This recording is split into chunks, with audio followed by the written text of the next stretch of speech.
বন্ধুরা, তোমরা সবাই কেমন আছো? আশা করি তোমরা সবাই ভালো আছো। আমি পাপিয়া চলে এসেছি তোমাদের সামনে নতুন আরো একটা রান্না নিয়ে। আজকে আমি বানিয়েছি রুই মাছের সবজি দিয়ে ঝোল। এই ঝোলটা আমি কিভাবে বানিয়েছি আর আমি কিভাবে বানাই চলো দেখিয়ে দিই।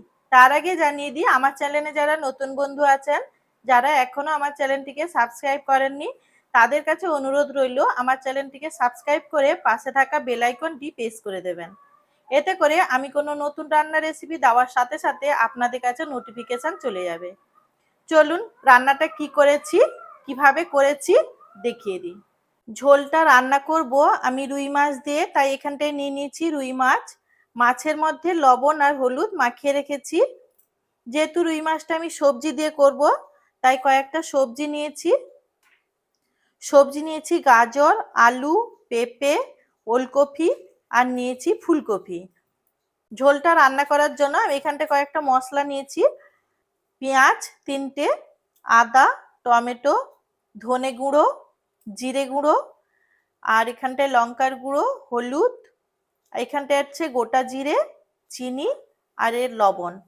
এখন আমি 2টো পেঁয়াজ, একটা টমেটো আর আদাটা পেস্ট করে নেব, আর একটা পেঁয়াজ কুচিয়ে নেব। পেস্ট করা মশলা এখানটায় নিয়ে নিয়েছি।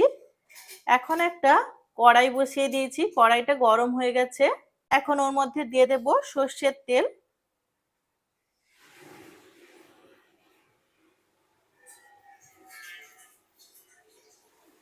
তেলটা গরম হয়ে গেছে। এখন আমি মাছগুলো ভেজে নেব।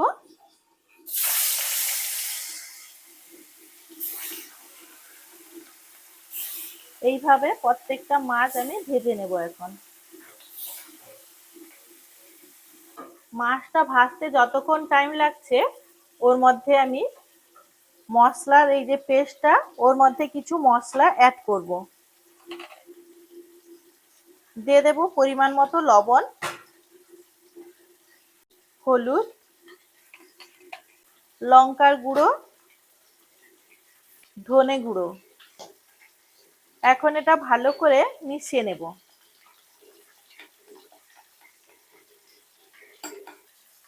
মশলাটা এইভাবে মিশিয়ে নিয়েছি সমস্ত মশলাগুলো। এখন মাছগুলো ভাজা হয়ে গেছে, এক সাইড আমি উল্টিয়ে দেবো। এখন মাছগুলো ভাজা হয়ে গেছে, তুলে নিচ্ছি।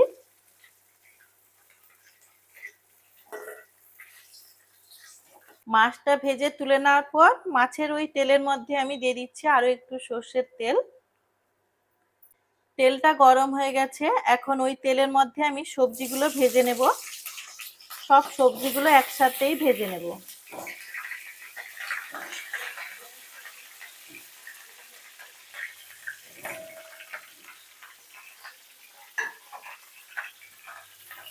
এখন সবজিগুলো ভালো করে ভেজে নিচ্ছি।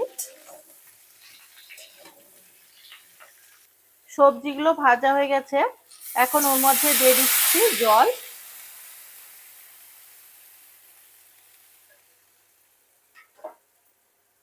জলের মধ্যে দিয়ে দেব পরিমাণ মতো লবণ,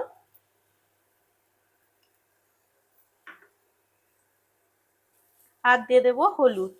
এখন এই সবজিগুলোকে হালকা সেদ্ধ করে নেব।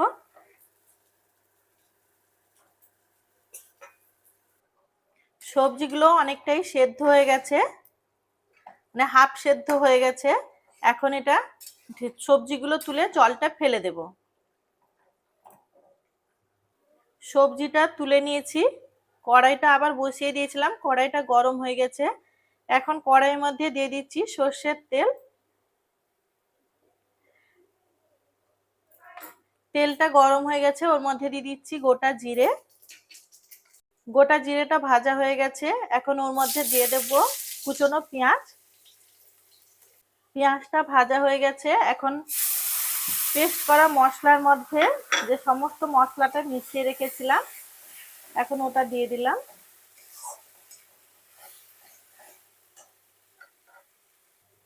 এখন আমি দিয়ে দিচ্ছি চিনি। এবার মশলাটা ভালো করে কষিয়ে নেব। মশলাটা কষানো হয়ে গেছে, এখন এর মধ্যে দিয়ে দেব সবজি, সেদ্ধ করে রাখা সবজিগুলো দিয়ে দিচ্ছি। সবজিগুলো দেওয়ার পর মশলার সাথে সবজিগুলো ভালো করে মিশিয়ে নেব।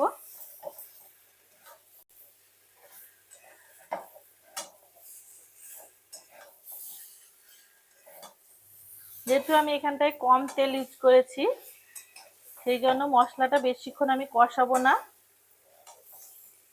সবজির সাথে মশলাগুলো আর বেশিক্ষণ কষাবো না।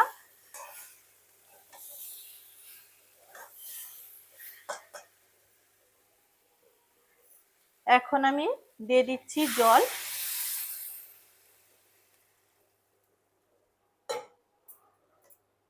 যেহেতু আমি আগের থেকে হাফ সেদ্ধ করে রেখেছিলাম, তাই সবজিটা এখন আর বেশিক্ষণ টাইম লাগবে না।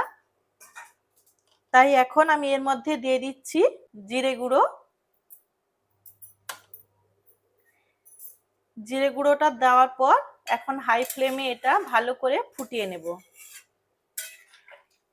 ঝোলটা ভালো করে ফুটে গেছে, এখন দিয়ে দিচ্ছি ভেজে রাখা মাছগুলো।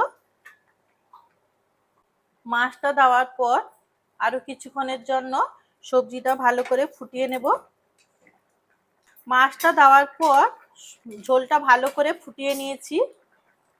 দেখুন সবজিগুলো খুব ভালোভাবে সেদ্ধ হয়ে গেছে। এখন এটা নামিয়ে নেব।